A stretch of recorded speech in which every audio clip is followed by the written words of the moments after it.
Isang mapagpalayang araw sa ating lahat. Handa na ba kayong matuto? Kung gayon, atin nang simulan. Marami pa rin sa atin ang nalilito o napagbabaliktad ang gamit ng kung at kung. Kaya't sa video na ito, ating tatalakayin ang wastong gamit ng kung at kung. Kadalasan, sa pagsusulat talaga nagkakaroon ng pagkakamali ang paggamit sa kung at kung dahil ito ay magkatunog. Subalit, malaki ang pagkakaiba ng dalawa. Ang kung ay isang pangatnig na panubali sa Tagalog na katumbas ng if sa Ingles. Ginagamit ito upang magpakita ng kondisyon o pangyayari na maaaring mangyari. Narito ang mga halimbawa. Una, kung tayong lahat ay magmamahal sa wikang Filipino, lalong uunlad ang Pilipinas. Pangalawa, kung umulan, hindi kami pupunta. Pangatlo, kung may panahon ka, bisitahin mo ako. Dumako naman tayo sa kung.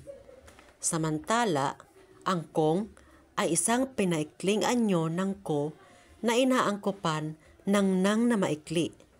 Ito ay karaniwang nagmumula sa panghalip panaong ko.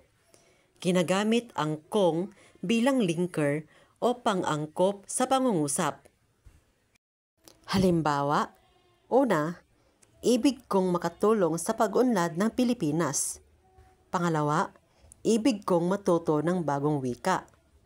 Pangatlo, gusto kong kumain ng prutas.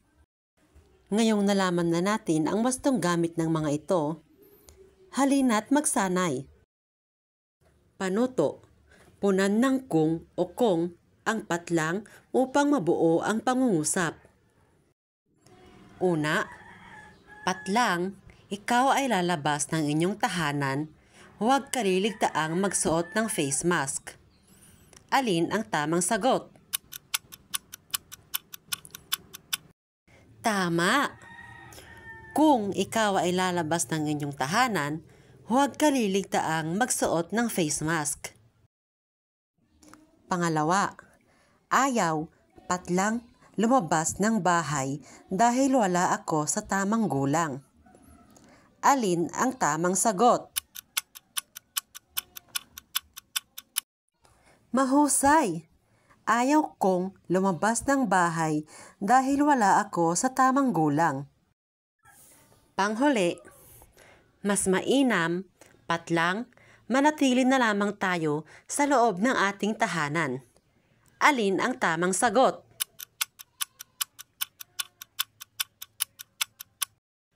Magaling! Mas mainam kung manatili na lamang tayo sa loob ng ating tahanan.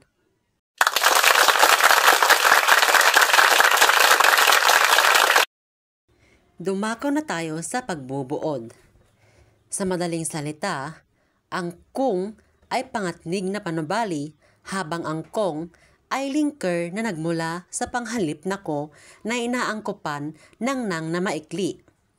Ang paggamit ng dalawang salitang ito ay magkaiba depende sa kanilang gamit sa pangungusap. Ang isa ay para sa kondisyon o pangyayari at ang isa ay para sa pag-uugnay ng panghalip at pandiwa o iba pang bahagi ng pangungusap.